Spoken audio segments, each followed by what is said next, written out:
Here, in the heart of Africa, lies a land cradled by green hills, Burundi.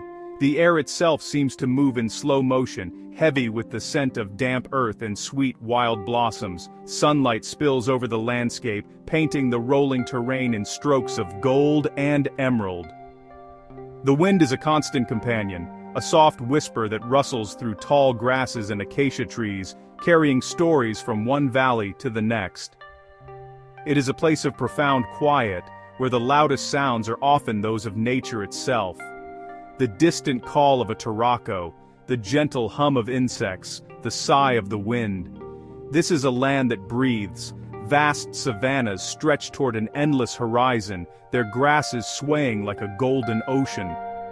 Solitary trees stand as ancient sentinels, their branches reaching for the sky in silent prayer. Herds of antelope move with a quiet grace, their forms almost melting into the landscape. They are ghosts in the tall grass, their movements careful and deliberate. Life here unfolds at a different pace, dictated not by the hands of a clock, but by the rising and setting of the sun.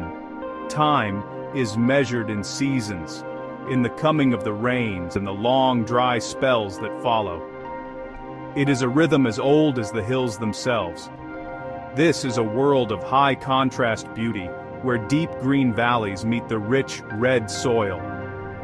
The light here has a unique quality, especially in the early morning and late afternoon. It transforms the ordinary into the magnificent.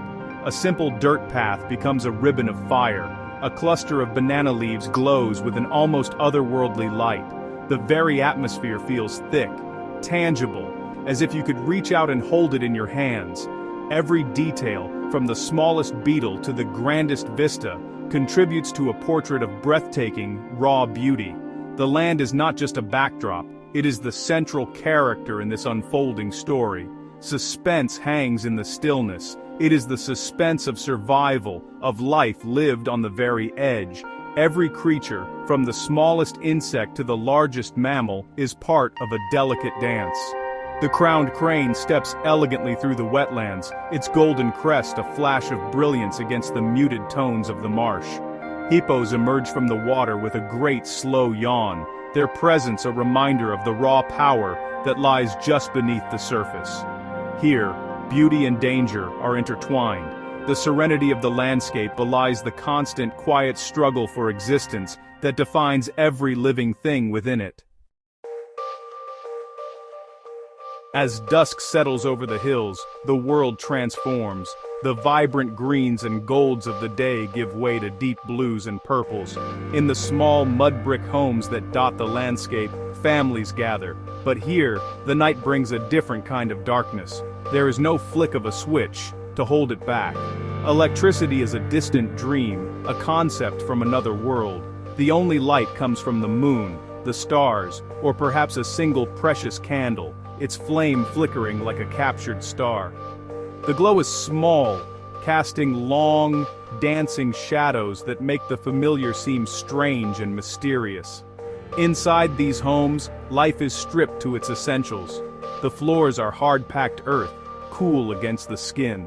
There are no soft mattresses or plush pillows. For many, a bed is not a piece of furniture, but a simple reed mat laid upon the ground. Sleep is something taken where it can be found, a necessary surrender to the body's needs. The concept of a private room is a luxury few can imagine. Families share a single space, their lives interwoven in the most intimate of ways. The sounds of the night, the chirping crickets, the distant cry of an owl, are the only lullabies. The hearth is the center of the home, but it does not glow with electric light. It is a simple fire pit, fueled by wood or charcoal collected with great effort. This is where the day's single meal is often cooked, a pot of beans or cassava, bubbling slowly over the flames. The smoke curls up towards the thatched roof, filling the small space with its sharp, woody scent. This fire is more than just a means of cooking. It is a source of warmth, a gathering point, a beacon in the deep, encompassing darkness. It is the beating heart of the home, a symbol of persistence. Without modern transport, the world shrinks. A bicycle, a simple machine of wheels and pedals, is a symbol of immense wealth and freedom. It represents the ability to travel to a distant market, to seek medical care, or to visit family in another village. For most, the only mode of transport is their own 2 feet. Distances that seem trivial to others become monumental journeys. The world is as large as one can walk, and the horizon represents not just a view, but a challenge. Life is lived within the bounds of what the body can endure, a testament to pure human stamina. With the first light of dawn, a quiet pilgrimage begins. Small figures emerge from the scattered homesteads, their silhouettes stark against the rising sun. These are the children of Burundi on their long walk to school. They travel in groups, their bare feet knowing every stone and root on the winding dirt paths.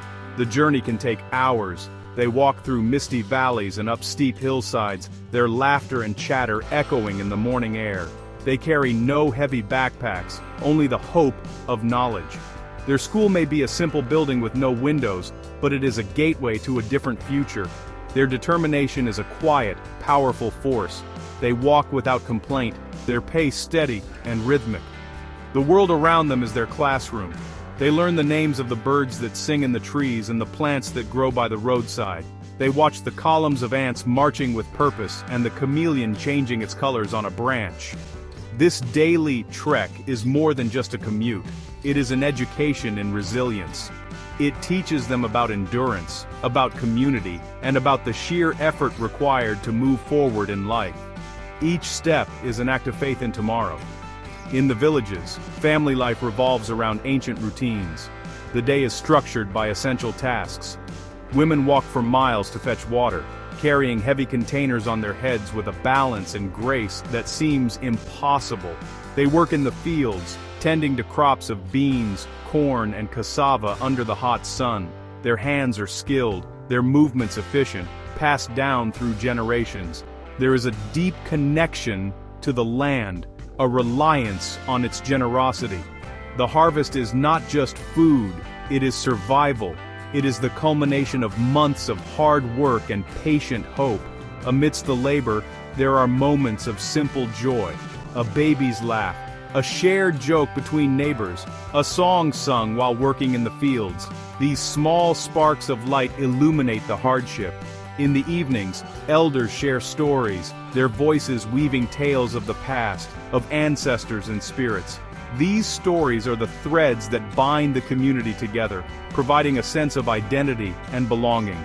Hope is not found in grand gestures, but in these small, everyday moments of connection. It is a quiet, resilient flame that refuses to be extinguished by the surrounding darkness.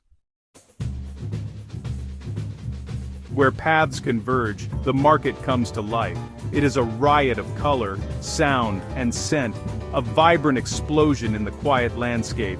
Piles of bright red tomatoes, deep green avocados, and sunny yellow bananas are arranged in careful mounds. Sacks of beans, rice, and flour stand open, their earthy aromas mingling in the air.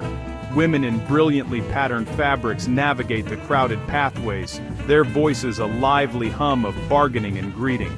The market is more than a place to buy and sell goods. It is the social heart of the community, where news is shared and connections are reinforced. The air is thick with the smell of roasting corn and sizzling fish. Every item for sale represents a story of effort. The weaver who spent weeks crafting a beautiful basket from dried grasses.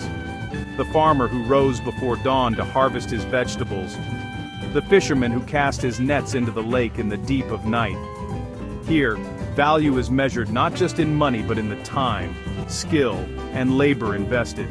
A transaction is a personal exchange, a conversation built on respect and negotiation. It is a dance of commerce that is as old as the hills themselves.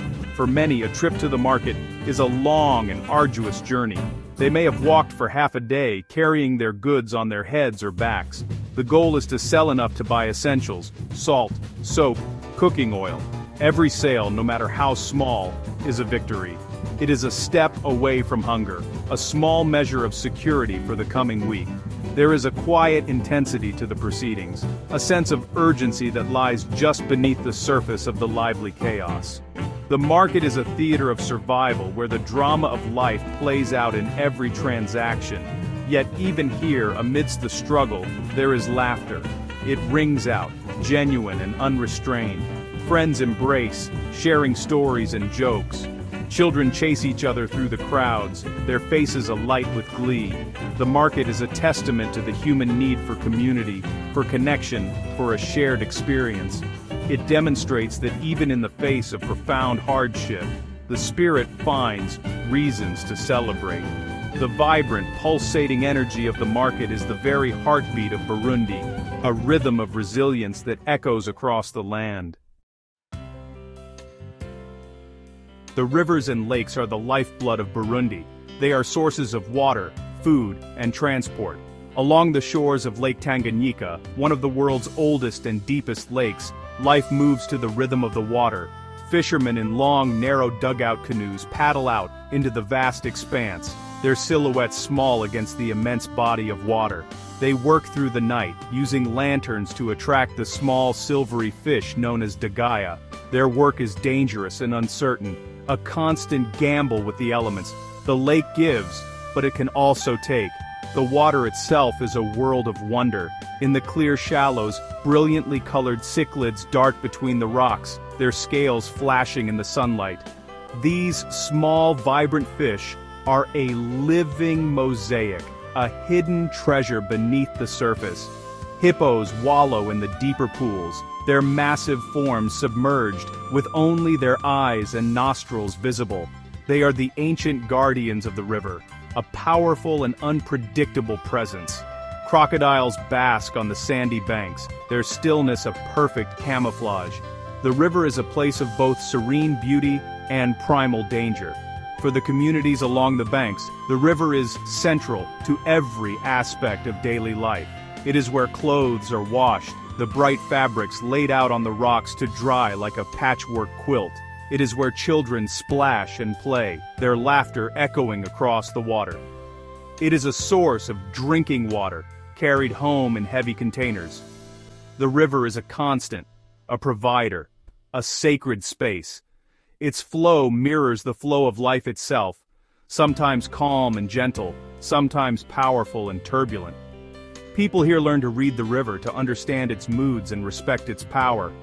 The sound of the river is a constant soothing presence. The gentle lapping of waves against the shore, the rush of water over stones in a shallow rapid. It is a sound that has shaped the lives of countless generations. It is a sound of continuity, of time flowing onward. In a world of uncertainty, the river's constant motion is a source of comfort. It is a reminder that life, like the water, is always moving, always changing, always seeking a path forward. The rhythm of the river is the rhythm of hope. In this land of stark contrasts, of breathtaking beauty and profound hardship, what endures is the human spirit. It is a force that cannot be captured by a camera or measured in statistics. It is seen in the eyes of a child walking to school, filled with a quiet determination. It is heard in the laughter that rings out in a crowded market, a sound of pure, unadulterated joy. It is felt in the warmth of a shared fire in a home without light. This spirit is the true wealth of Burundi, a treasure more valuable than any material possession. Resilience is woven into the very fabric of life here. It is the ability to face each day's challenges with grace and courage. It is the strength to plant seeds in the dry earth, trusting that the rains will come. It is the endurance to walk for hours to fetch water or sell goods at the market. This is not a passive acceptance of fate, but an active, daily choice to persevere. It is a quiet defiance against the odds, a testament to the incredible strength of the human will to not just survive, but to live with dignity. Beauty is found in the smallest of details. It is in the intricate patterns woven into a basket, the vibrant colors of a woman's dress, the gentle way a mother holds her child. It is in the shared meal, however meager, and the stories told in the dark. These are not luxuries. They are essentials. They are the things that nourish the soul when the body is hungry. They are a reminder that even in the most difficult circumstances, there is still room for creativity, for love, for the creation of something beautiful. This is Burundi, a land that asks much of its people, but also gives in its own way. It gives the beauty of its hills, the life of its rivers, and the strength of its communities. It is a place that challenges our understanding of wealth and poverty, of hardship and hope. To stand here, in the quiet of the whispering grass, is to witness a profound story of survival. It is a story of an unbreakable spirit, a spirit as ancient and as enduring as the land itself, a spirit that against all odds continues to shine.